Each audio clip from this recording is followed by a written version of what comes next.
예, 반갑습니다. 송영곤 변호사입니다. 이제 오늘 이제 2018년 민법 강의 이제 시작하겠습니다.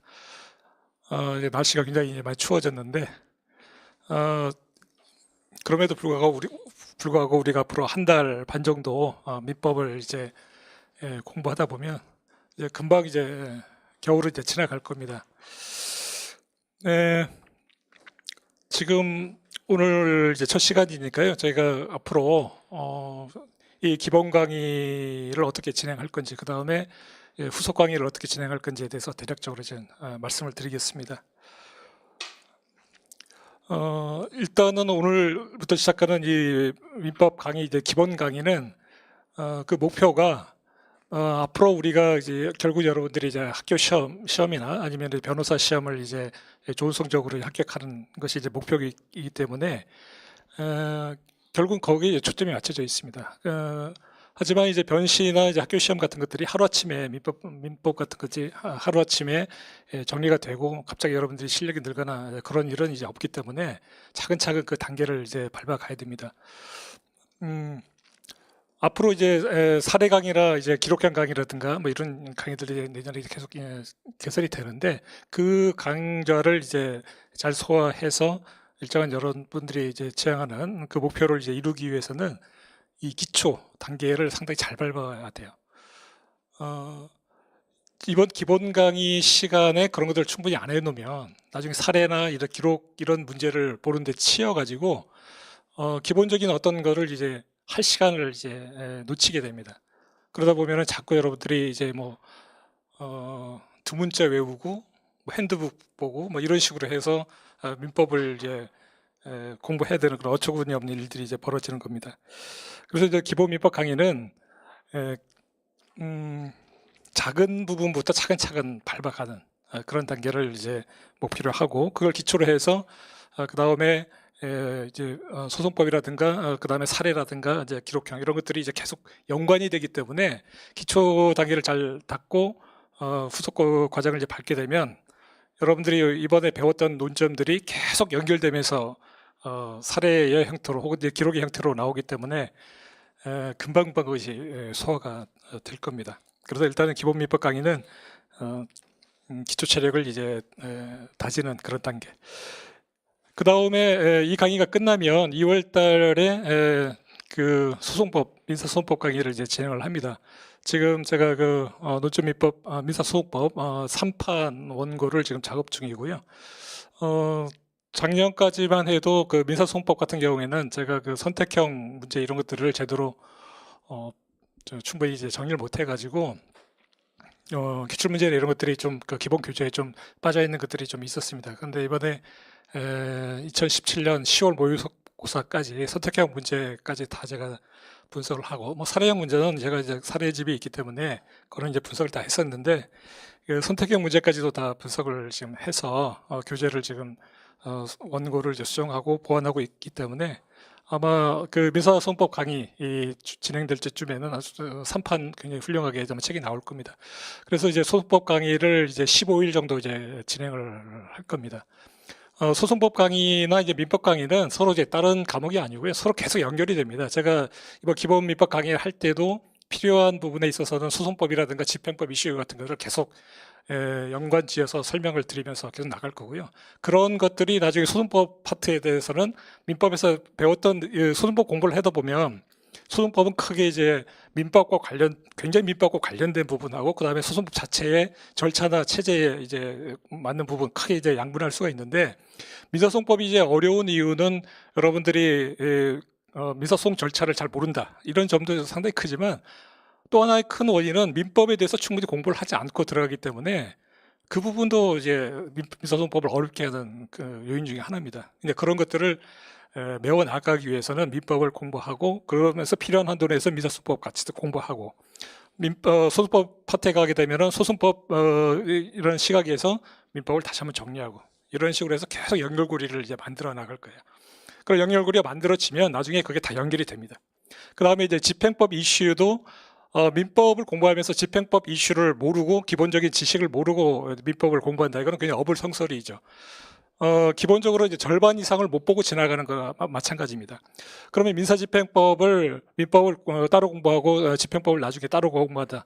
시간이 만약에 로스쿨이 한 5년 정도 한다고 한다면 그런 방법이 좋은 방법이 될 수가 있겠지만은 로스쿨은 이제 3년에 이제 마무리를 해서 이제 시험을 봐야 되는데 시험 나오는 걸 보게 되면은 민법 따로 소송법 따로 뭐 집행법 따로 나오는 게 아니라 한 덩어리로 이제 나오게 됩니다. 그러면 민법 공부를 이제 2년 동안 열심히 해서 그 다음에 3학년 때도 집행법을 공부해서 그걸 연결시킨다고는 불가능해요.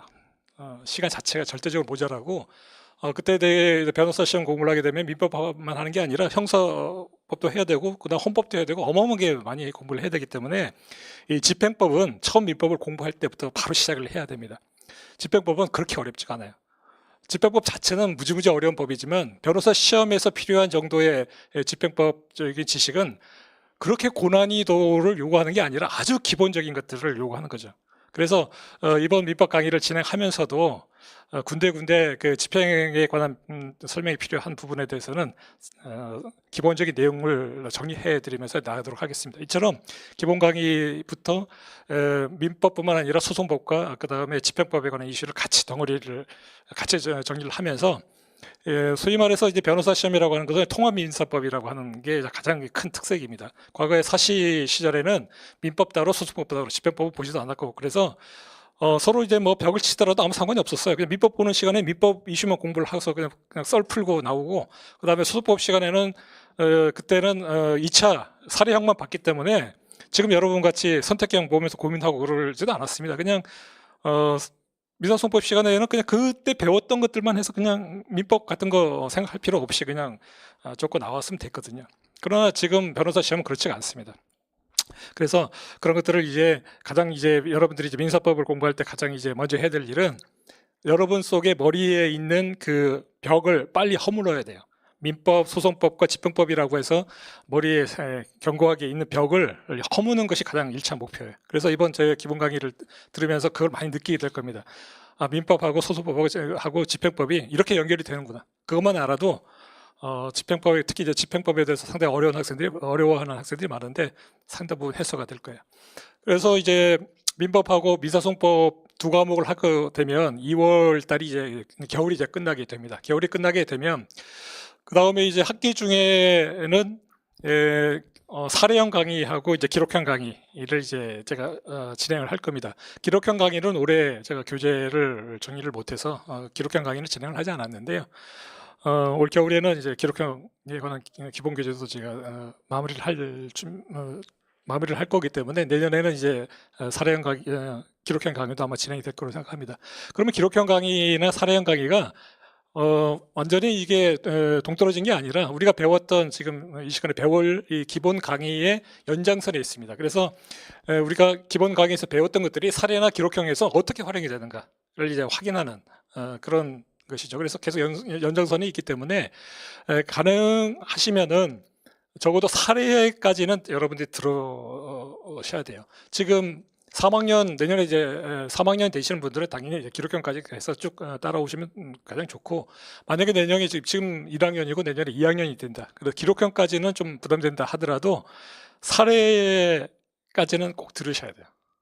사례까지가 드러나야 그 다음에 기본 강의에서 시작된 그것들이 이제 일단 마무리가 됩니다. 그게 진행이 되고 그 다음에 중간에 가족법하고 집행법 강의가 별도로 이제 개설이 되는데요. 집행법 강의는 한 3일 정도에 마무리를 해요. 제가 그 논법 민사 집행법 내년에 3판이 나올 텐데 그 교재가 보시면은 선택형 기출문제까지 다 해도 한 180페이지 정도밖에 안 되거든요. 그 정도에서 3일이면은 이제 집행법 이슈를 이제 정리를 할 수가 있고 가족법은 뭐 다른 강사분들이 워낙 짧게 해서 뭐 3일에 이렇게 끝낸다 그러는데 그거는 거의 저는 이제 사기라고 보고 가족법도 한 6일 정도는 해야 됩니다. 가족법의 파트가 그 제3법 파트와는 상당히 이제 다른 법률들이 많아가지고 만약에 미리 공부를 안 해두시면 상당히 당황스러운 부분이 많습니다. 상속하고 이제 그 신분에 관한 것들은 여러분들이 변호사가 되더라도 많이 질문을 받는 부분이고 특히 상속 파트는 굉장히 중요한 파트입니다. 그래서 한 6일 정도 공부를 하시면은 적어도 이제 가족법과 관련해서 여러분들이 어떤 문제를 못 푼다든가 그런 것은 없을 겁니다. 그 정도 마무리가 되면 그 다음에 진도별 모의고사라는 것들을 보통 학원에서 이제 진행을 하고요. 그게 끝나면은 이제 연말에 제가 올해는 10월 말부터 진행을 했는데 파이널 강의라 그래가지고 올해 처음 강의를 한번 진행을 했습니다. 한 11일 동안에 민법하고 소송법하고 집행법을 11일 동안에 전부 이제 마무리를 했어요.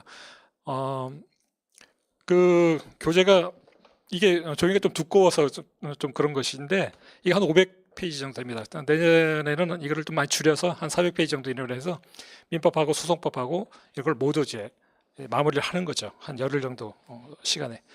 그래서 이제 그동안 나와 있던 기출문제라든가 그다음에 중요한 이슈 판례 이런 것들을 다 정리를 하는 거예요.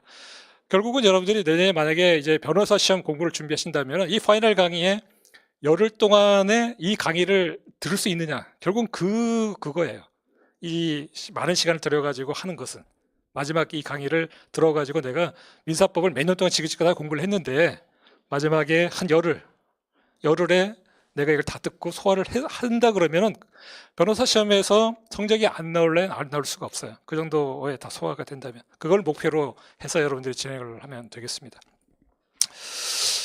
1년 계획은 그렇게 진행을 할 거고요. 그 다음에 뭐 그에 맞는 교재들도 그때그때 이제 다 나올 거니까 그건 걱정은 안 하셔도 되겠습니다.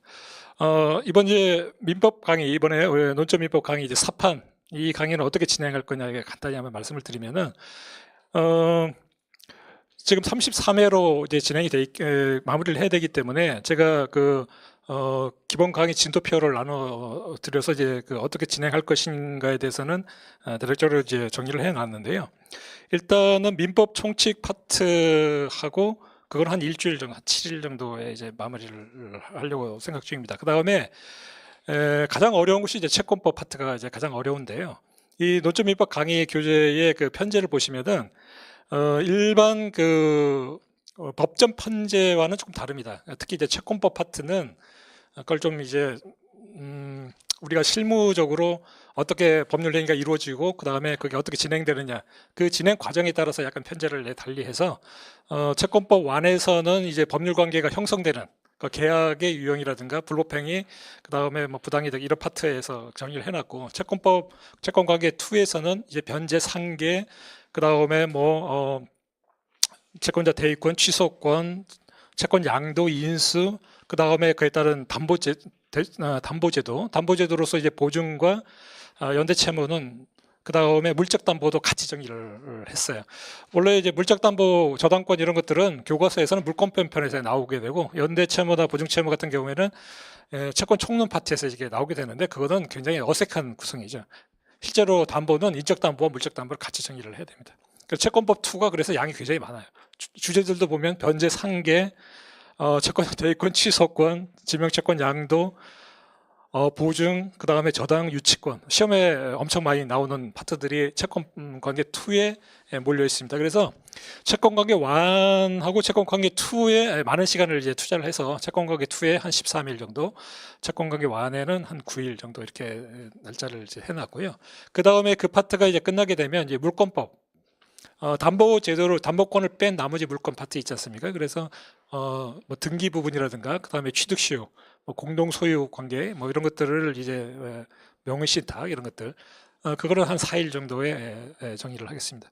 제가 이제 기본 강의를 제가 처음 시작했던 게 2017-15년 여름에 시작을 했어요.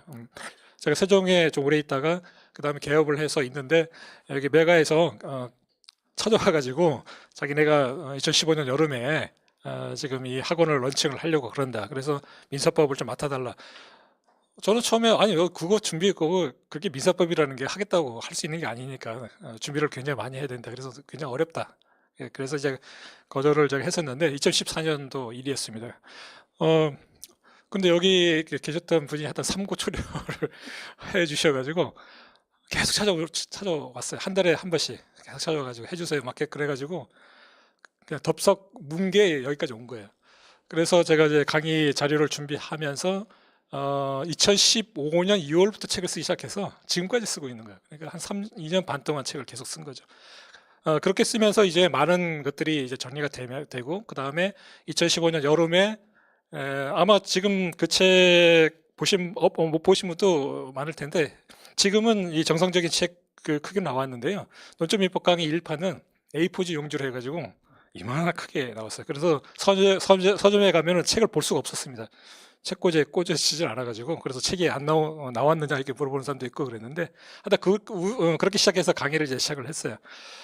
강의를 막상 시작을 하고 나니까 저도 원래는 이제 변호사 사법시험 출제위원도 했었고 변시 출제위원도 좀 하긴 했었는데, 막상 이제 강의를 진행하다 보니까 학생들이 이렇게 공부를 많이 과중하게 하는 줄을 진짜 미처 몰랐어요. 그냥 흔히 이제 변호사 지금 로스쿨과 이제 사법 사시 출신으로 해서 그 말도 안 되는 그 대립 양상을 이제 보이고 있잖아요. 그래서 흔히 이제 사시를 보신 분들은 이 로스쿨이 굉장히 무슨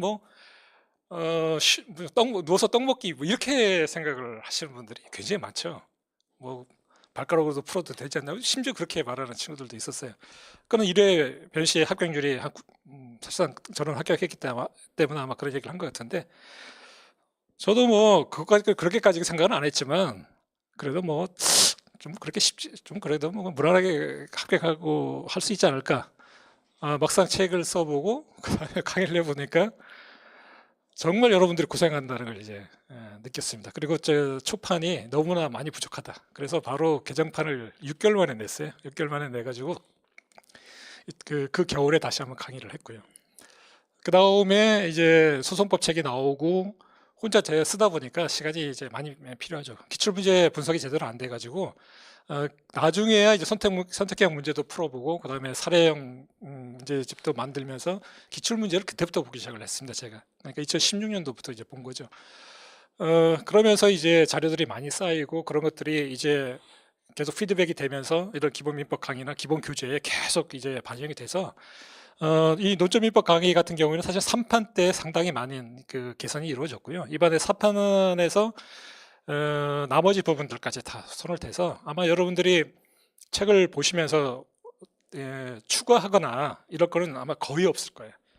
지금 기본 교재라고 하는 것들을 보는 종류는 여러 가지가 있습니다. 뭐 교수님 책 처음에 들어올 때 뭐 교수님 책을 이제 많이 보고 들어오고 들어와서 이제 다 이거는 거의 이제 쓸모없구나. 그래서 포기하고 그 다음에 뭐 실림동에 돌아다니는 그런 책들을 본다든가 뭐 이렇게 하죠. 그쪽에 책들이 보면은 뭐 한 1,000몇백 페이지로 쫙 요약되니까 되게 보기 좋은 이거 그렇지 민법은 이 정도로 봐야 끝내야지 이렇게 생각을 하시는데 문제는 그렇게 해서 끝나지가 않죠. 계속 보충을 해야 되는 거죠. 이 책보다 한 300페이지 정도, 400페이지 적은데 한 150장 정도죠. 150장. 보충은 한 400장 정도 해야 돼요. 그래서 충분히 잘 갖춰진 책을 이제 기본서로 삼아서 처음부터 출발하는 게 훨씬 낫습니다. 그래서 아마 교재 보시면서 이제 따라오시면은 보충을 해야겠다라는 생각은 적어도 안 될 것이다. 그리고 일단 이 강의는 매일 한 33회에 끝내려면 60페이지 정도는 이제 기본적으로 나가야 되고요. 오늘같이 좀 주제가 좀 쉬운 때는 그게 문제가 없는데, 예를 들어서 좀 채권 취소권 가치라든가 이렇게 좀 어려운 주제 같은 경우는 60페이지를 못 넘길 수도 있겠습니다. 하지만 어쨌든 33회에 여러분들이 무리 없이 다 제가 끝까지 다 맞춰 드릴 겁니다. 그 다음에 이제 선택형 자료를 제가 선택형 민사법 선택형 연습이라 그래가지고 작년 여름에 이걸 냈는데요. 지금 변호사 시험하고 모의고사 시험 중에서 민법하고 민사소송법 중에서도 민법과 관련된 논점들을 제가 이거 쓰는데 한 1년 걸렸어요. 1년. 시간 틈나는 대로 이렇게 객관식 문제 정리하다 보니까 너무 시간이 많이 걸려가지고 어렵게 쓴 책인데요. 이 책이 지금 논점민법 강의의 편지에 맞게 다 문제를 배열하고 정리가 된 겁니다. 그러니까 여러분들이 보기에 굉장히 편한 거예요. 따라오면서 그날 복습할 때 이 문제를 빨리 풀면서 이제 지나가는 거죠. 지금 기본 강의는 지금 사례나 기록을 보기 위한 기초 단계를 기초 책을 다지는 거기 때문에 약간 세세한 것까지 봐야 돼요. 그 세세한 거를 보는데 강약을 조절하고 여러분들에게 가장 도움을 줄 수 있는 게 바로 선택형 문제입니다. 복습을 할 때 제가 강의해서 설명드리는 것도 중요하고, 그 다음에 이 선택형 문제를 반드시 풀어보는 것, 그때 그 수업 진도에 맞게 풀어보는 것은 대단히 중요합니다. 이거는 꼭 여러분들이 꼭 하셔야 돼요. 선택형 문제를 풀어보는 것. 지금 사례도 제가 중요한 사례도 같이 진행을 할 겁니다. 그러나 이 강의는 사례를 위주로 한 강의가 아니고 오히려 선택형 문제가 훨씬 더 중요하기 때문에 선택형 문제는 여러분들이 반드시 복습하면서 풀어봐야 되고, 제가 강의를 하면서 선택형 문제를 일일이 다 풀어드릴 수는 없어요. 그래서 중요한 문제 위주로 해서 설명을 드리고 나머지는 여러분들이 복습을 하는 차원에서 해야 되고요. 그 다음에 이제 사례 문제 같은 것들은 필요한 경우에 여러분들 제가 제공을 해드릴 텐데, 지금 변호사 시험하고 모의고사 사례만 하더라도 올해 2017년 10월 모의고사 문제까지 합치면은 한 400문제가 넘습니다. 사례형만 하더라도. 그 말은 뭐냐면 지금 변호사 시험에서 나올 수 있는 문제는 지금 다 기출문제로 다 노출이 됐다는 거예요. 그래서 여러분이 내년에 이제 변호사 시험을 해서 2019년 8회 변시를 봐야 되는 분들은 일단은 기출문제를 빨리 분석을 해서 그거를 몇 번이고 돌리는 게 가장 중요한 거예요. 그럼 400문제 중에 우리는 기본 강의에서 몇 문제 정도 다룰 거냐? 뭐 많이는 못 다루고, 우리가 어떤 논점을 이해하는 데 있어서 지금 이 기본 교재가 더 맞는 경우가 논점이 있고요. 어떤 사례를 풀어서 설명하는 것이 훨씬 이해를 돕는 경우가 있습니다. 대표적으로 예를 들어서 채권자 취소권 같은 경우를 보게 되면 이 책의 정리가 잘 돼 있습니다. 하지만 이 책만 봐가지고 채권자 취소권에 대해서 뭔가를 깨친다는 것은 굉장히 어려운 거예요. 그래서 채권자 취소권 같은 경우에는 저당권이 설정된 부동산을 처분한 행위의 사회행위성을 문제 삼는 그 이슈를 사례로 한번 풀어보게 되면 채권자 취소권의 모습을 바로 그냥 받아들일 수가 있죠. 가장 효율적으로 공부하는 방법들이에요. 그 다음에 상계 같은 것들도 변호사 시험에 보면은 매번 나옵니다. 변호사 시험뿐만 아니라 모의고사에 매번 나오는데, 그것도 마찬가지로 기본 교재를 보는 것보다는 이미 기출문제로 나와 있는 사례를 풀어보는 것이 훨씬 좋죠. 그래서 사례는 논점을 보다 효율적으로 이해하는 데 필요한 한도 내에서 제가 제공을 해드릴 겁니다. 근데 사례 때문에 여러분들이 이 복습이 뭐 늦어진다든가 그렇게 되면 안 되기 때문에 그건 최소한만 제가 제공을 해드릴 거고, 그 다음에 본격적인 사례는 사례 연습 강의가 있기 때문에 그걸 따라오시면 되겠습니다. 일단 강의는 이제 그렇게 이제 진행을 하겠습니다. 그래서 오늘 이제 강의가 시작되면은 일단 목요일까지 진행하고요. 이제 금요일 날은 제가 22일 날은 이제 좀 연말이잖아요. 그래서 이날은 어쩔 수 없이 제가 하루 비워야 돼서 금요일 날은 이제 휴강을 하겠습니다. 일단 내년 1월 6일 날 토요일 날 보강을 하는 걸 이제 일단 예정을 하고 있는데 일단 변경 가능성이 있고요. 그 다음에 쉬는 날은 1월 1일 그날만 쉬고 나머지는 월요일부터 금요일까지 계속 강의가 있습니다. 그래서 뭐 좀 힘들 수도 있습니다. 여러분들 힘들 수도 있겠지만은 33회의 민법을 우리가 정리를 해야 되는 거기 때문에 제가 열심히 하는 것도 필요하지만 여러분들이 열심히 따라와 주는 것도 그만큼 이제 필요합니다. 끝까지 따라오시면은 아마 33회 거의 끝날 때쯤 되면 민법에 대해서 굉장히 자신감을 갖게 될 거예요. 그래서 제 목표는 그냥 민법해서 대충 해서 어떻게든 변호사 시험 합격하자, 그게 목표가 아니라 지금 여러분들이 민법의 수준이 어떻든 상관없이 민법을 여러분들이 주력 과목으로 만드는 게 제 목표예요. 그래서 내년에 2학년 내신 분들은 학점에서 민사법에서 엄청나게 오르는 걸 제 목표로 하고, 변호사 시험을 이제 2019년에 봐야 된다 그러면은 변호사 시험을 이제 훌륭하게 통과하는 것. 민사법에 대해서 변호사 시험에서 차지하는 비율이 50%가 넘습니다. 그래서 지금 이것만 잘 정리해서 3학년 지금 2달 열심히 해서 이제 겨울이 끝나고 봄에 만약에 지금 3학년이 된다 하더라도 변호사 시험 공부하는데 어마어마하게 도움이 될 거예요. 부담이 확 줄어들게 되고, 민사법에 대해서 이제는 내가 사례형하고 기록형만 집중하면 되겠구나, 점수가 오르겠구나, 그렇게 해서 3학년을 시작하는 거하고 이제부터 선택형 풀어야지, 이건 하늘과 땅 차이입니다. 그래서 이번 겨울에 2달 동안 금방 지나갈 겁니다. 금방 지나갈 거니까 민사법에 집중해서 민법을 이제 끝내는 그런 시기로 이제 진행을 하도록 하겠습니다. 자, 이 정도 이야기를 하고요. 강의를 한번 진행해 보겠습니다. 자, 그리고 강의를 할 때 이번 강의는 물론 이제 재산법에 관한 강의이긴 한데 지금 그 가족법 교재가 같이 나와 있잖아요. 그 가족법도 항상 갖고 다니셔야 돼요. 지금 민법이라는 게 서로 연계된 것들이 그 연계성을 이제 찾는 것이 굉장히 중요하기 때문에 중간중간에 이제 가족법 이슈가 나오면 한번 그래서 그 해당 페이지를 한번 눈에 발라두는 거하고 그냥 귀로만 듣는 건 하늘과 땅 차이거든요. 그래서 가족법도 꼭 갖고 꼭 다니세요. 자, 오늘 강의는 민법의 법원부터 제한능력자까지입니다. 일단 시험에서는 그렇게 비중 있게 다루어지는 파트가 아니에요. 사례형으로는 거의 나온 적이 없고요. 거의 이제 객관식에서 이제 나오고 있고, 특히 이제 제한능력자와 관련해서는 이게 가족법 파트에서 이제 친권자 혹은 이제 후견인 그 파트하고 이제 연결이 돼 있고, 그 다음에 민사소송법에서 보게 되면은 이제 소송 대리인 혹은 이제 소송 능력 파트하고 연결이 돼서 은근히 이 부분이 법조문만 보면 진짜 별거 아닌데 민법 총칙 그 법조문 5조부터 이렇게 몇 개 있잖아요. 그 법조문 자체는 별거 아닌데 나중에 공부가 쌓여가지고 하게 되면 굉장히 어렵고 막 뒤집박죽되는 그런 파트기도 합니다. 그래서 이번 시간에는 한번 이 문제가 되는 부분들이 어떻게 진행이 되는지 한번 총괄 정리해서 한번 그 그림을 그린 그런 식으로 진행을 하겠습니다. 일단은 가장 어려운 중요한 파트는 일단 제한 능력에 관한 파트가 이제 가장 오늘 강의 중에 중요한 파트가 되겠습니다. 자, 우리 2페이지를 보겠습니다. 이 교재 2페이지를 보시면은 어드바이스란이 있습니다. 모든 논점마다 어드바이스란을 달아놨는데요. 이 어드바이스란이 여러분한테 굉장히 중요합니다. 이거는 이제 이 책 자체가 무슨 뭐 엄청나게 깊이 있는 학술서거나 그런 게 아니고 수험서입니다. 변호사 시험, 그 다음에 변호사 실무하는데 바로바로 써먹을 수 있는.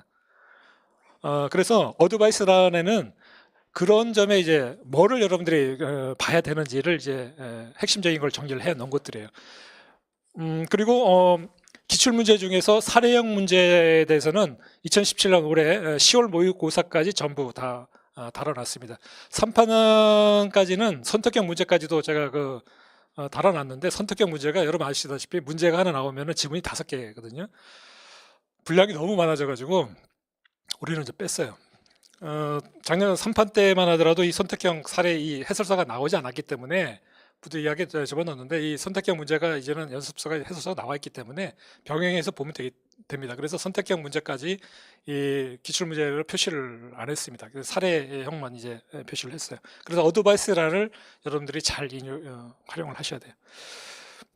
자, 이 페이지에 보시면은 법원, 여기서부터 법원 하고 그 다음에 신의체까지는 그냥 시험에 나오는 것만 찝어서 그냥 넘어가는 것들이죠. 쉽게 말하면 그냥 형광펜으로 마킹만 하고 나중에 여러분들 이 부분을 복습할 때는 한 5분, 10분 보고 쑥 넘어가는 파트예요. 이 파트는. 자, 이 페이지에 보시면 그래서 이 강의도 약간 신시까지는 약간 재미가 없을 겁니다. 그냥 어떤 게 시험이 나온다 그래서 찍어주는 식의 저는 그런 강의 되게 싫어하는데 이 파트의 성격상 그럴 수밖에 없어요. 이 페이지 보면은 민법의 법원 1조 법률 관습법 조리 이게 이제 키워드겠죠. 법률 관습법 조리에 따라서 이제 판단의 근거를 삼아야 된다는 것이고 여기서 말하는 법률이라고 하는 것은 형식적 민법전뿐만 아니라 특별법까지 다 포함되고 국제조약, 그다음 일반적으로 승인된 국제법규, 명령, 대법원 규칙, 자치법규까지도 포함된다. 이런 것들이 이제 객관식에 나오는 문구들이에요.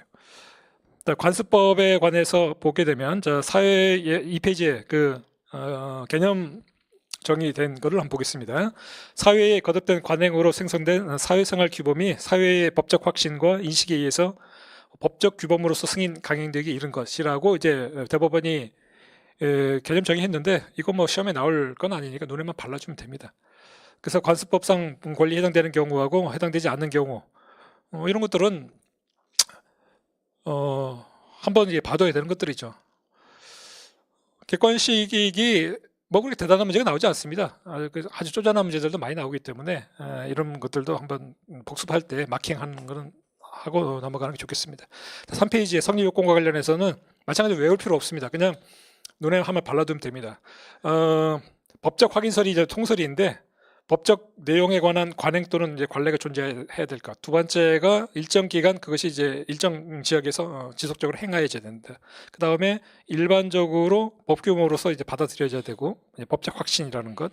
그 다음에 헌법을 최상위 규범으로 하는 전체의 법 질서에 위반되면 안 된다. 이게 소극적인 요건이죠. 이 네 가지 요건이 이제 필요한다고 하고 있고요. 관습법의 존재는 결국은 이제 법원에 의해서 판단이 돼야 된다라고 하고 있는데 그거는 이제 학설이 다툼이 없습니다. 다만 이 법원에 의한 확인 절차의 성격과 관련해서 이 법적 확인설, 통설인 법적 확인설에 따르면 요건은 아니다 라고 보고 있고요. 반대되는 학설이 이제 국가 승인설이라는 게 있는데 국가 승인설에 따르면 이제 법원에 의한 확인 절차가 하나 요건으로 보는 그런 것들이 있죠. 간단한 문제들입니다. 성립 시기. 자, 이것도 시험에 나옵니다. 그러한 관습이 행하여질 때 소급해서 소급표라는 것들이 시험에 나와요. 이 교재에 보시면은 이 밑줄 그어진 것들이 있잖아요. 밑줄 그어진 것들이 그냥 뭐 대충 그은 게 아니라 제가 선택형 문제 다 분석하면서 다 선별해서 그어 놓은 것들이. 그러니까 이거 위주로 시험에 나온다는 거죠. 소급표가 있다는 이런 것들이 이제 시험에 나옵니다. 그 다음에 성문법하고 관습법 간의 우열관계에 관해서 학설의 대립이 있었는데 학설 대립 관심 가질 필요 없습니다. 그냥 판례만 보시면 되겠습니다. 판례가 이제 보충적인 효력이 있다. 그래서 가정의례 준칙 13조 규정에 위배된 관습법과 관련해서 이런 판례가 나왔는데 마찬가지입니다. 이런 것들이 사례로 나오거나 뭐 이렇게 할 가능성은 없습니다. 그냥 결론만 알아두면 되죠. 그 다음에 관습법은 헌법을 최상위로 하는 규범 그에 이제 위배되면 안 되기 때문에 언제든지 그 효력이 상실될 수 있는 그런 가능성이 있습니다. 그래서 그 종원과 관련된 거, 종원이 과거에는 이제 성년 남자 만약에 종원이 된다라고 했다가 이제 성년이 여자도 당연히 된다. 과거에 이제 성인 남자만 된다는 것도 하나의 관습법으로 받아들여졌던 것인데 이제는 이제 깨진 것이죠. 이처럼 언제든지 관습법은 법 질서, 규범, 체제의 변화에 따라서 얼마든지 효력을 상실할 수 있는 그런 가능성이 있습니다. 그 다음에 관습법과 106조에서 말하는 사실인 관습이 어떤 관계가 있느냐. 이게 옛날 뭐 사시 시절에는 서술형으로 항상 꼽히던 문제인데 지금은 뭐 관심 가질 필요는 없습니다. 일단 판례만 알아두면 되겠습니다. 이 논의는 뭐냐면 3페이지 하단에 관습법이라는 거하고 사실인 관습이라는 것은 개념상으로는 이제 분명히 이제 구별이 되는 겁니다. 관습법이라고 하는 것은 이제 법적 확신을 얻어가지고 규범 공동체에 의해서 규범으로 이제 받아들여진 것이고 3페이지에 하단에 보시면 사실인 관습이라고 하는 것은 법적 확신은 아직 없는 단계죠. 그래서 개념으로는 분명히 이제 구별이 되는데 실제적으로 성질이나 기능적인 측면에서도 실제로 구별이 되는 것이냐라는 것이 바로 이 논의의 핵심입니다. 4페이지 보시면 판례는 이제 구분설, 밑에 학설 보게 되면 구별 부정설하고 긍정설 해서 제가 표로 간단히 이제 정리를 해놨는데 혹시 뭐 학교 시험을 봐야 되는 입장이라고 한다면은 교수님들을 따라서는 뭐 낼 수도 있겠지만 변시에서는 나올 가능성이 없기 때문에 판례만 알아두시면 되겠습니다. 판례는 구별된다는 입장입니다. 자, 관습법은 법령과 같은 효력이 있다. 그 다음에 사실인 관습은 법령으로서 효력은 없고 단순한 관행으로서 당사자의 의사를 보충함에 그치는 것이다. 자, 이런 판결 요지 그 자체로 이제 객관식에 나오기 때문에 한번 눈에 발라두는 정도. 자, 주장 증명식인과 관련해서는 이제 관습법은 이제 법이기 때문에 자, 법은 법원이 한다라는 것이 이제 민사소송법의 대원칙이죠. 그래서 이건 직권, 당사자가 주장 입장할 필요 없다. 관습법은. 그래서 법원이 직권으로 이걸 확정할 수가 있다. 자, 사실인 관습도 이건 경험칙에 해당된 거기 때문에 마찬가지로 당사자의 주장이나 입장이 구애됨이 없이 법원이 이걸 판단할 수 있다라고 하면서도 뭐라고 단서를 하나 더 다냐면은 이 관습법은 이게 공동체에 의해서 규범성이 있기 때문에 법관들이 그걸 다 알 겁니다. 그런데 사실인 관습은 규범성, 법적 확신이 모자라기 때문에 경우에 따라서는 법관이 그 존재를 알아차릴 수도 없을 수도 있죠. 그럴 경우도 있을 수 있다. 그럴 경우에는 당사자가 주장 입증할 필요성이 있다라고 해서 단서를 하나 달아둡니다. 이게 그냥 객관식에서 그대로 나오니까 그냥 눈에 발라서 패스. 그 다음에 5페이지 조리, 그냥 패스. 그 다음에 판례하고 학설이 법원성이 있느냐. 실질적으로 법원성은 사실상은 없죠. 그런데 법원조직법 8조에 의해서 사실상 규성력이 있다. 그 다음에 상법의 법원과 관련된 상법 1조가 객관식에 보시면 가끔 나오는 문제들이죠. 그래서 상법인 경우에는 본법에 규정이 없으면 상관수법에 따르고 그 다음에 그게 없으면 민법의 규정에 따른다. 그래서 상법, 상관습법, 민법의 순서로 법원의 성격을 갖습니다. 이것도 눈에 발라서 이렇게 넘어가는 거죠. 자, 그래서 법원은 이렇게 해서 파트에서 정리해서 넘어가면 됩니다. 자, 신의칙이 이제 8페이지에 나와 있는데요. 자, 어드바이스를 보시면, 자, 신의칙과 관련해서 뭐 본격적으로 사례가 나온 적은 없고, 앞으로도 나올 가능성은 거의 없습니다. 나온다 하더라도 작은 논점으로 한두 줄 적어주는 거 정도일 텐데, 객관식으로서는 신의칙 파트가 제법 이제 문제가 나오고 있는데, 그냥 판례를 그대로 내는 정도입니다. 이 신의칙과 관련해서는 뭐 사실은 이 뜬구름 잡는 소리이죠, 사실은. 그래서 신의칙 자체에서 시험에 나오는 파트를 보게 되면 신의칙의 구체적인 파생 원리라 그래가지고 9페이지에 로마자 5번으로 해서 구분 지어놓은 것들이 좀 있습니다. 파트를 좀 정해놓은 것들이 있죠. 이것 위주로 이제 시험이 나오는데 특히 이제 모순행위 금지, 권리남용, 실효 원칙 여기서 이제 시험이 좀 많이 나오고 있고요. 그 다음에 개별 논점으로 가게 되면 유치권의 뭐 권리 남용이라든가 뭐 상계권의 남용 이런 것들은 이제 동시에 이행권의 남용 이런 것들은 개별 파트에서 또 계속 논의가 되죠. 어려운 논의거나 중요한 논의 전혀 아닙니다. 자, 그러면 신의칙과 관련해서는 8페이지 보시면은 2조의 규정이 나와 있고요. 시험에 객관식에서 가장 많이 나오는 파트는 법적 성격에 관한 나항입니다. 강행 규정이고 직권조서 사항이다라는 것이 뭐 그렇게 중요한지 모르겠는데 객관식에서 계속 나와요. 이 파트에서는. 자, 신의칙은 당사자의 주장이 없더라도 법원이 심리를 할 수 있다. 이게 그 지문으로 계속 등장하는 거죠. 그 밑에 있는 로마자 2번의 그 기능 이거는 확립된 게 아닙니다. 교수들마다 다 교과서가 다르기 때문에 그냥 눈에 한번 가볍게 바르고 이게 패스. 이거 외우는 거 아니에요. 시험에 안 나오는 거죠. 이런 것들은. 교수들마다 다 구분 방법이 다르고 그래서 이거는 상식적인 얘기들입니다. 그냥 그런 거보다 해서 넘어가는 것들이죠. 9페이지 보시면은 신의칙이라는 것은 그야말로 뜬구름 잡는 소리입니다. 그러니까 일반 조항이라고 그럽니다. 그러다 보니까 남용의 가능성이 있죠.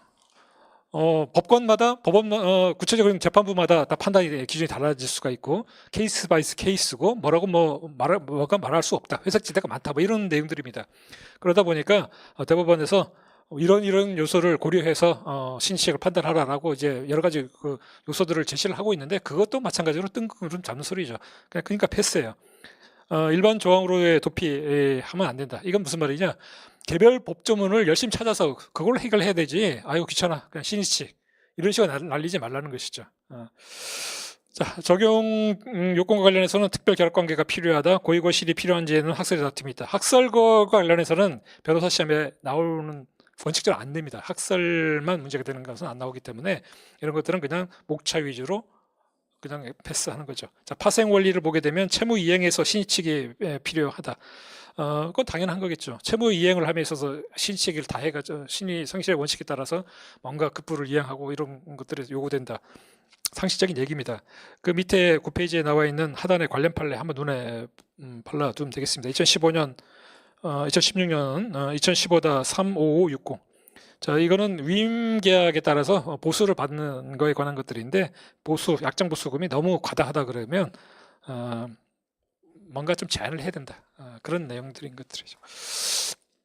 자, 10페이지에 모순행위 금지. 이게 시험에 많이 나오는 파트입니다. 이 모순행위 금지와 관련해서는 자, 10페이지하고 11페이지 보게 되면 이 교재의 가장 그 강점이라고 할 수 있는 것은 뭐냐면 이 관련 판례를 이렇게 구분적으로 다 이렇게 분석을 해서 파트를 나눠 놨다는 거예요. 시험에는 사실 이런 이제 판례들이 나오기 때문에 관련 판례 1번으로 해서 모순행위 금지 원칙이 적용된 사례, 그 다음에 11페이지 보게 되면은 부정된 사례, 그 다음에 뭐 통상임금과 관련된 사례, 뭐 이런 해서 세 가지 파트를 이제 나눠놨죠. 그래서 결국은 이 파트를 여러분들 나중에 복습할 때는 이 판례만 눈에 발라두면 되는 것들입니다. 모순행위 금지라고 하는 것은 어떤 선행위가 있는 거죠.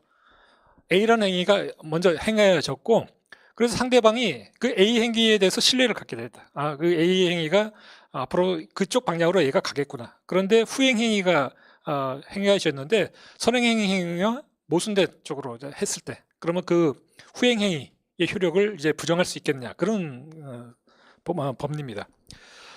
그래서 모순행위 금지 원칙이 인정된다고 하게 되면 후행 행위의 그 효력을 이제 부정하는 것이고, 그 다음에 인정되지 않는다 그러면 그 후행행위 효력을 인정하는 것들이죠. 그래서 관련 판례 1번을 보게 되면은 후행행위의 그 효력을 부정한 경우들이 있는데 판례가 한 7가지 정도가 이게 계속 그냥 반복돼서 나옵니다. 새로운 판례가 기출문제 나오는 게 아니라 이 판례가 계속 나와요, 그냥. 그래서 이런 것들은 그냥 여러분들이 복습을 하면서 선택형 문제 풀어보면서 그냥 눈에 발라두는 것들이죠. 마킹을 해둔다든가 이런 식으로 해가지고, 그리고 이건 상식적으로 해서 감으로 맞출 수 있는 게 거의 한 7, 80%는 맞추는 것이고, 애매하게 틀린 것들은 여러분들이 개별적으로 체크를 해놔서 이렇게 넘어가면 되는 파트들입니다. 중요한 것 중에 밑줄 그은 거 보게 되면 본인의 10페이지에 관련 판례 1, 동그라미 1번 1번 중에 2번 판례예요. 이게 유명한 판례죠. 본인의 지위를 단독 상속한 무권 대리인이 본인의 지위를 이용해 가지고 자기가 해놓은 무권 대리인에서 내가 추진 안 하겠다, 못한다, 이런 것이죠. 그 다음에 5번을 보게 되면 임대차 계약 관계가 그 4번하고 5번이 이제 뭐 거의 비슷한 것들인데, 그 임대차 계약에서 대항력인 임차권이 있으면은 이제 임차 보증금에 관해서 확정 일자 갖추게 되면 이제 마치 이제 담보권자처럼 취급을 해서 그 순위에 따라서 임차 보증금을 이제 회수할 수가 있게 되는데, 경매 절차 진행 중에 내가 우선 또 대항력이 없다, 이런 식으로 어떤 그 행위를 해놓고 나중에 대항력을 주장해가지고 그 임차 보증금의 우선 변제권을 주장하는 것, 이거는 안 된다는 것들이죠. 6번이 이제 분양 시 업종 제한 약정이 있는 점포를 양수하면서, 그래 나는 그 뭐 제한이 있더라도 상관없어, 내가 그대로 인수할게, 그래 놓고 나중에 그 제한된 업종을 주장하면서 내가 사용하겠다, 이렇게 하는 거 안 된다는 것이죠. 자, 11페이지에 나와 있는 관련 판례 2번은 케이스에서도 작은 논점으로 나오는 것들이니까 이건 잘 봐줘야 됩니다. 강행법규 위반된 자가 스스로 약정의 무효를 주장하는 것, 이건 괜찮다는 것이고요. 그 다음에 의사무능력자가 어떤 법률 행위를 하게 됩니다. 의사무능력자의 행위는 절대적 무효거든요. 나중에 그래서 행위를 해놓고 의사무능력을 이유로 해서 그 법률관계의 무효를 주장하는 것, 분명히 모순된 관계가 있죠. 하지만 이거는 무슨 금지의 원칙에 적용되지 않기 때문에 얼마든지 할 수 있다. 마찬가지 법리에 따라서 미성년자가 법정 대리인의 동의를 받지 않고 법률 행위를 하게 되면 원칙적으로 취소할 수가 있죠. 그래서 취소를 한다. 이것도 마찬가지로 모순되는 측면이 있지만 금지되지는 않는다.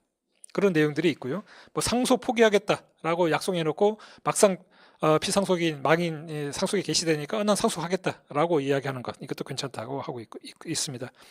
그 다음에 5번에 보게 되면 이거는 뭐냐면 농지법 같은 경우는 이제 농사를 직접 짓는 사람만 이제 농지를 이제 취득할 수가 있고, 그렇지 않은 사람은 빨리 팔아야 돼요, 일정한 기간 내로.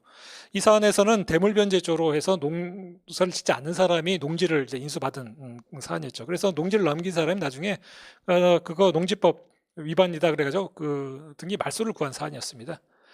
농지법 이것이 이제 강행법규거든요. 아까 우리가 봤듯이 강행법규 위반인 경우에는 무효를 나중에 주장할 수 있는 게 기본 원칙입니다. 그리고 특히 이와 관련해서는 그런 기본적인 법리에다가 조금 더 추가를 해가지고, 선행행위가 강행법규에 위반된 행위임에도 불구하고 후행행위를 모순행위 금지 원칙을 적용해서 배척하려면 그 합법성을 희생할 만할 정도의 대단한 신뢰관계가 있어야 된다는 걸 덧붙였어요. 그래서 지금 11페이지에 나와 있는 관련 판례 동그라미 2번으로 나와 있는 개별 판례 중에 동그라미 1번 판례하고 5번 판례는 같이 읽어야 되는 판례죠. 그 다음에 관련 판례 3번은 이거는 통상임금에 관한 것입니다. 저는 이제 노동법을 저는 모르기 때문에 통상임금이 뭔지는 제가 뭐 설명드릴 수는 없고요. 그냥 이거는 판례로 그대로 나오는 것들이니까 한번 봐두시기 바랍니다. 그냥 객관식에서 그대로 나옵니다. 그런데 뭐 노동법을 전공하시는 변호사들이 이야기를 최근에는 이 신의칙에 의해서 그 통상임금을 제하기로 하는 그 약정을 부정하는 것, 그게 지금 11페이지 하단에 2013년도 전원합의체 판결로 나왔는데, 최근에는 이 신의칙에 의해서 다시 그거를 이제 부정하거나 이런 거는 사실상 이제 통용이 안 된다, 이렇게 이야기를 했었습니다. 객관식이 한두 번 정도 나온 문제입니다. 그 다음에 12페이지 실효의 원칙이라고 하는 것은 이제 계약 편에서 뒤에서 나오는 것들이죠. 이거는 저기 소멸시효 파트에서 소멸시효와 관련된 유사한 제도 해서 제척기간하고 실효의 원칙이 이제 같이 논의가 되죠. 그래서 실효의 원칙은 소멸시효 끝나고 나서 이건 중요하진 않아요. 그냥 시험에 나오는 거 한두 가지만 체크하시면 되겠습니다. 그다음 사정변경의 원칙 인정이 되죠. 사정변경의 원칙은 뒤에서 우리가 그 계약 그 채권법 편에서 다시 한번 보도록 하겠습니다. 이거는 객관식에서 많이 나와요. 사정변경의 원칙이 필요한 요건이 뭐냐에서 객관식에 많이 나오는 문제입니다. 권리남용에 관한 문제는 이제 객관식 계속 문제가 많이 나오는데요. 13페이지 보게 되면은 이제 권리의 행사나 불행사. 불행사인 경우에도 권리남용이 인정될 수 있겠냐는 학설의 대립이 있는데 그래서 이건 관심 가질 필요 없고요. 일단은 가해 의사가 필요하다. 목차 위주로 보시면 됩니다. 가해 의사가 필요하다. 가해 의사는 이제 주관적인 거기 때문에 객관적으로 보이는 권리 행사의 외관을 통해 가서 추인할 수도 있다. 이렇게 보겠고요. 그러니까 어쨌든 가해 의사는 필요하다는 게 대부분의 입장입니다. 그 다음에 권리 행사의 정당성이 결여돼야 된다. 이거는 목차 위주로 보고 넘어가시면 되겠습니다. 이와 관련해서 이제 시험에 집중적으로 나오는 파트가 14페이지에 있는 관련 판례에서 그 타인 토지에 무단으로 설치된 철탑하고 송전선 철거 청구 여기가 이제 계속 그 객관식에서 계속 나오고 있어요.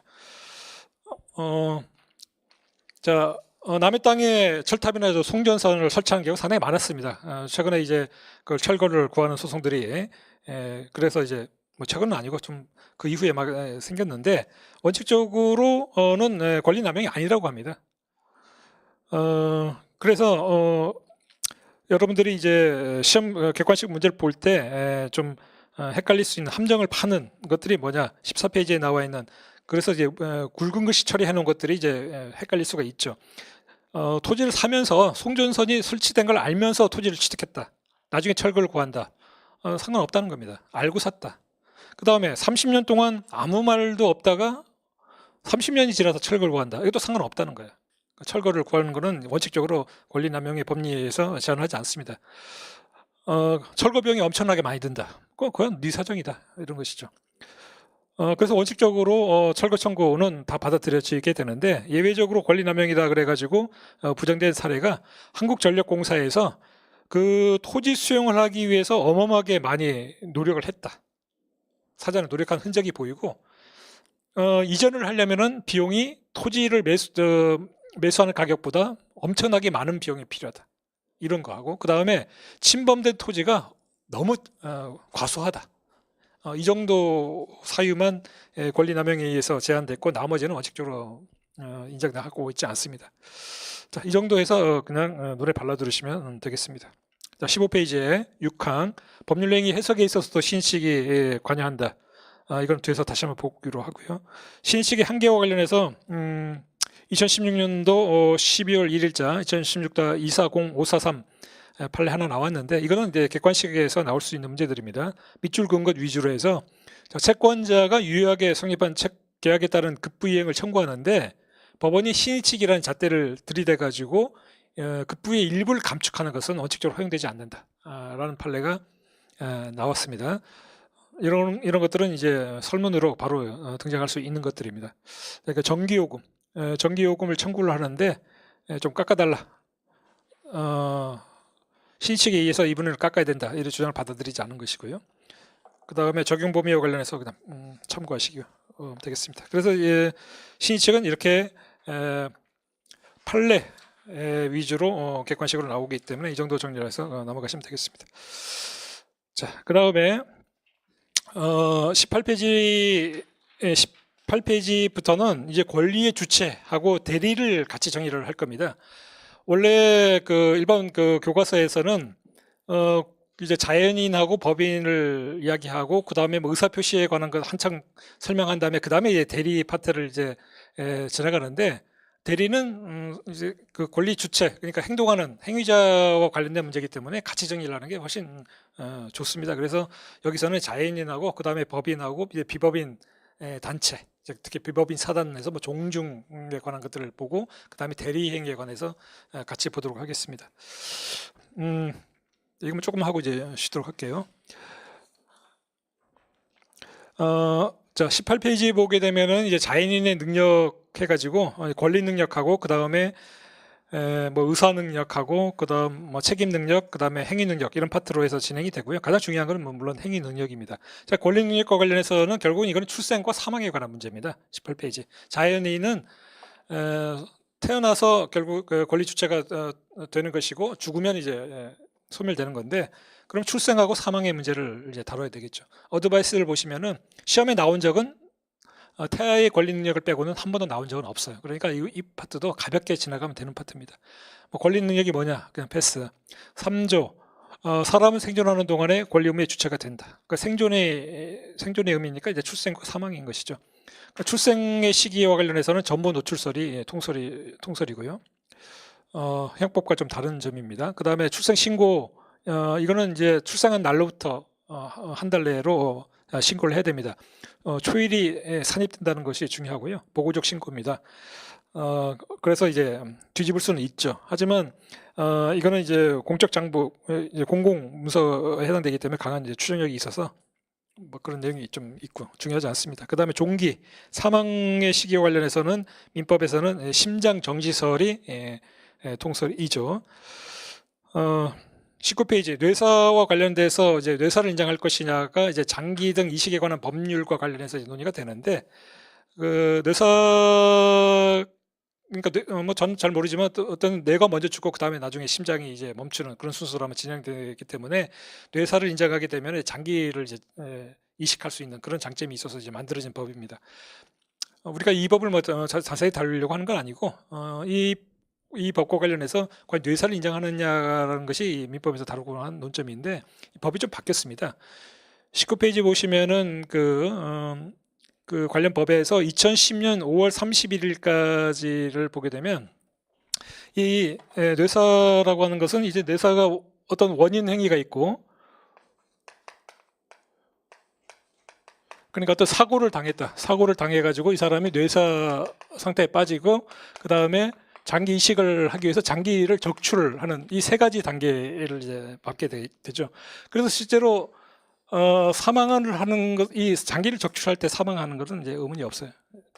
실제로 사망을 이때 하죠. 그때 이 관련법 2010년 5월 31일 개정 전에는 사망은 이 장기 적출 때 하지만 이 사망한 시기는 이 원인 행위, 즉 교통사고를 당했을 때 이때로 소급해서 이제 보도록 그 관련법 17조에 규정이 되어 있습니다. 밑줄 그어진 게 있죠. 자, 뇌사자가 이 법에 의한 장기 등의 적출로 사망한 때는 뇌사의 원인이 된 질병 또는 행위에 의해서 사망한 것을 본다. 이렇게 해서 뇌사를 인정하지는 않았어요. 교통사고를 당해가지고 이 사람이 이제 뇌사 상태에 빠졌습니다. 그 다음에 장기 적출을 하게 되면 이제 사망을 하게 되죠. 그러면 그 17조에 따라서 장기 적출을 할 때 사망을 하는데, 사망한 그 시점을 법에 의해서 그 전 단계 교통사고를 당한 때로 소급을 시켜버리는 거죠. 그 뇌사를 피했던 것입니다. 그래서 뇌사가 인정되지 않는다라고 얘기를 했는데 2015년 5월 30일에 이제 법이 개정되면서 21조에서 뭐라고 나왔냐면 뇌사자의 사망 시간은 그 뇌사 판정을 한 시각으로 한다라고 해서 21조 2항이 들어가 있었어요. 그래서 약간의 논의가 좀 필요하죠. 그냥 법조문만 확인해서 넘어가면 되겠습니다. 마찬가지로 사망 신고를 해야 되고요. 보고적 신고에 해당된다. 사망 사실의 번복과 관련된 19페이지에 있는 3번은 별표를 하나 해두시기 바랍니다. 대법원 결정 97년 11월 27일자 97스4. 자, 이거는 페이지 수로는 72페이지를 적어 놓으시기 바랍니다. 72페이지를 살짝 넘어가 보게 되면 이 판례가 어떤 데서 나오냐면 이제 부재자 실종 선고에 관한 판례입니다. 자, 72페이지에 우리가 실종 선고 파트는 변시에서는 전혀 중요하지 않은 파트예요. 법조문 확인해서 넘어가면 되는데, 자, 부재자의 실종 선고를 하기 위해서는 부재자의 생사불명 상태가 일정한 기간 동안 이제 진행이 돼야 되죠. 그런데 이제 가족관계 등록부상 사망한 것으로 기재된 사람, 이 사람에 대해서 실종 선고 신청이 들어온 사건이었습니다. 그러니까 판례가 부재자 실종 선고는 생사가 불분명해야 되는데 그 사람이 사망한 것으로 가족관계 등록부에 기재가 되면 사망한 것으로 강하게 추정된다. 그래서 그것이 살아있다라는 어떤 증거가 제시되기 전까지는 실종 선고 신청을 못한다. 그 사례입니다. 자, 19페이지에 다시 돌아오셔가지고 간단한 법조문 확인. 자, 사망의 입증. 자, 어떤 사람이 태어났다. 그러면 지금 살아있는 것으로 추정이 되기 때문에 사망했다고 주장하는 사람이 그 주장 입증 책임을 지죠. 사람이 죽었다는 것에 대해서. 그런데 이제 그 내용이 이제 19페이지 내용인데, 그런데 그 사람이 예를 들어서 태어난 시점이 1900년도에 태어났어요. 지금 2017년도에. 그럼 한 117세, 8세. 태어났다는 건 확인됐는데, 그럼 지금도 그 사람이 살아있는 걸 볼 거냐? 그건 아닐 거죠. 그래서 일단은 죽었다고 주장하는 사람이 그 사람이 죽었다는 점에 대해서 주장 입증 책임을 지는데, 그 사람이 고령이어가지고 실제로 지금 살아있을 가능성이 없다. 그럴 때는 사망한 것으로 추정할 수 있다는 그런 아주 상식적인 얘기들이에요. 그래서 판례를 보게 되면 95세다. 이거는 추정이 사망한 것으로 추정이 안 된다는 것이고요. 110세는 이제 사망이 추정된다. 뭐 그런 판례가 있어요. 그냥 가볍게 이제 보고 넘어가면 되겠습니다. 자, 20페이지에 30조 동시 사망에 관한 동일 유난으로 인한 사망에서 동시 사망이 추정이 되는 것에 관한 규정이 이제 30조인데요. 자, 이 이상이 동일한 유난으로 사망하면은 동시에 사망한 것으로 추정한다. 이렇게 나와 있죠. 민사소송법에서 그 증명의 파트에서 이제 이 조문이 많이 나오는데, 아까 우리가 봤듯이 사망했다고 주장하는 사람이 입증을 해야 되는데, 예를 들어 비행기를 타고 갑과 을이 비행기를 타고 여행을 하다가 괌으로 떠나다가 이제 비행기가 추락해서 시체가 발견됐죠. 갑과 을 시체. 그런데 그거 누가 죽었는지는 모른다. 그럴 때는 이제 30조가 적용이 돼가지고 동시에 사망한 것을 이게 추정하는 규정이죠. 그래서 이 30조 여러분 다 알고 있겠지만은 30조의 규정은 동일 위난으로 사망한 사실이 이게 입증이 되면은 이거에서 동시 사망한 것으로 추정하는 그런 구조를 띠고 있습니다. 그래서 동일 위난으로 사망했다는 점은 입증을 해야 되는 거예요. 만약 소송으로 가게 되면 이걸 입증을 하게 되면 이게 추정이 되는 것이죠. 법률상 추정인 것이죠. 법률상 추정. 그래서 그 사망하는 걸 주장하는 쪽에서는 그 사람이 갑과 을이 그날 같은 그 추락한 비행기에 같이 타서 여행을 떠나서 그 다음에 비행기 사고로 죽었다라는 것, 그것만 입증을 하게 되면 되는 것입니다. 그러면 그걸 다투려고 하는 반대 입장에서는 이거에 대해서 반대 증거를 제출을 해서 법원으로 하여금 동일론으로 사망하지 않을 수 있겠구나라는 걸 이제 심정을 흔드는 입증 활동을 하면 되죠. 그래서 이 반대 증거, 이거는 우리가 민사소송법에서 이걸 반증이라고 이렇게 얘기를 하죠. 동일 유난으로 사망했다는 사실은 입증해야 되는데, 이거는 법적 성격은 이건 본증이라고 한다. 이걸 흔드는 사람 입장에서 반대 증거를 제출하면 되는데, 이걸 반증이기 때문에 법원이 확신을 흔드는 정도만 제출하면 되는 거죠. 그런데 이걸 반대 증거를 제시해 가지고 이걸 법원의 그 법관의 확신을 흔들지 못하게 되면 이게 추정이 되기 때문에, 그러면 다른 시점에 죽었다라는 거를 지금 이걸 다투는 사람이 이걸 엄격한 증거를 대서 이걸 다시 증명을 해야 되는 문제가 되죠. 이게 추정이 돼버리면. 그러니까 다투는 사람 입장에서는 이 전제 사실을 다툴 때는 반증, 즉 법관의 그 확신만 흔들 정도의 그 가벼운 정도의 입증 활동을 하면 되지만, 이 입증 활동을 실패하게 되면 이 추정되는 사실을 흔들어야 되는데, 이건 법률에 의해서 이제 충이되기 때문에 이거는 완전히 확실한 증거를 들이밀어가지고 갑과 을이 사실 갑이 먼저 죽었다는 걸 증거로 제출해야 되는 것이죠. 그래서 이거는 반대 사실을 주장하는 입장에서는 이제 본증으로서 흔들어야 되는 것이죠. 이거는 민사소송법에서 뭐 아주 기본적인 내용들입니다. 자, 이것은 20페이지의 그 예시에도 나와 있는 것처럼 상속과 관련이 있는 문제입니다. 자, 예시를 한번 풀어보도록 하죠. 20페이지에 자, 예시 부 D, 그 다음에 처 B, 그 다음에 비혼의 자 C를 가지고 있는 A가 C와 같은 비행기를 여행하다가 이제 추락해서 사망을 했고, 그 A에게는 그 상속재산으로 3억 원이 있다고 하게 되면 그 상속관계가 어떻게 되느냐 한번 보는 거죠.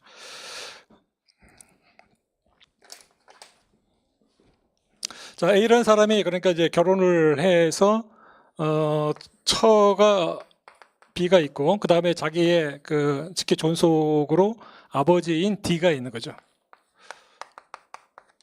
그 다음에 A와 B 간의 자식으로 이제 C가 있는 것이었고, 비행기 여행을 했던 거는 A와 C가 이제 비행기 여행을 했고, 추락을 해가지고 비행기 사고로 같이 사망을 한 것이죠.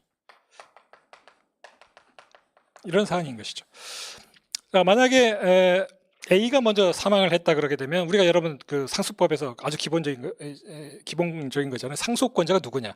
상속권자라고 하는 것은 이제 직계 존속, 존비속, 그러니까 직계 비속, 그러니까 직계 비속이 이제 가장 우선하죠. 직계 비속 중에서도 여러 명이 있다 그러면 근친. 그러니까 이 A 입장에서는 직계 비속이 C니까 C가 A가 먼저 죽었다 그러게 되면 C가 상속을 받게 되죠. 그 다음에 V는 직계 존속, 그러니까 자기 자식이 있거나 그 다음에 시부모가 있으면은 공동 상속을 하고 없으면 단독 상속을 하는 것이 이제 상속법의 기초잖아요.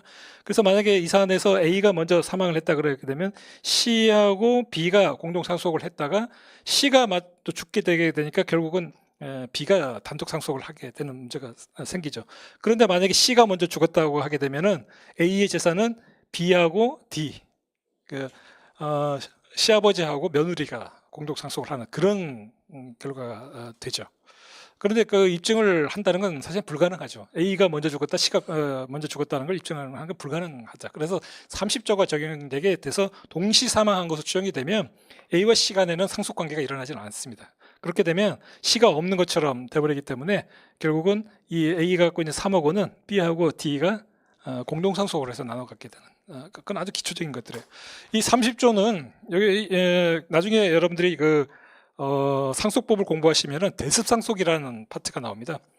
자, 오늘 그 가족법 교재를 한번 보시면 187페이지에 대습상속에 관한 내용에 이 동시사망에 관한 이 30조가 중요한 이슈 중에 하나로 이제 언급이 되는데요. 187페이지에 대습상속에 관해서 제가 나중에 가족법 파트에서 설명드릴 텐데, 대습상속은 아마 내년 7회, 그러니까 지금 한 달쯤 남았죠. 이제 시험에 아마 사례형 나올 가능성이 굉장히 높은 문제인데, 이 대습상속 같은 경우에는 상속인이 될 직계비속이나 형제자매가 먼저 사망을 했을 때 대습상속이 일어나는데, 그게 이제 1001조의 규정이죠. 상속인이 될 직계비속이나 형제자매가 상속 개시 전에 먼저 상속하거나 사망하거나 그 다음에 상속 결격자가 된 경우에 를 전제로 한 규정입니다. 188조에 보시면 그러면 동시 사망한 경우에는 어떻게 되느냐? 이게 바로 그 30조죠. 우리 동시 사망에 관한 금방 살펴본 30조에 관한 이 규정이 적용돼서 동시 사망한 경우에도 이 대습상속이 인정된다라고 인정을 했습니다. 이게 그 유명한 관비행기 추락 사건이죠. 굉장히 유명한 사건입니다. 자, 이거는 나중에 가족법 시간 다시 한번 말씀드리겠습니다. 그래서 20페이지의 그 30조 그 내용에다가는 대습상속 해가지고 페이지 수로 해서 가족법 187조 페이지를 적어주시면은 좀 도움이 되겠습니다. 자, 10분만 쉬고 그 다음에 태아의 권리능력 파트부터 진행을 하도록 하겠습니다.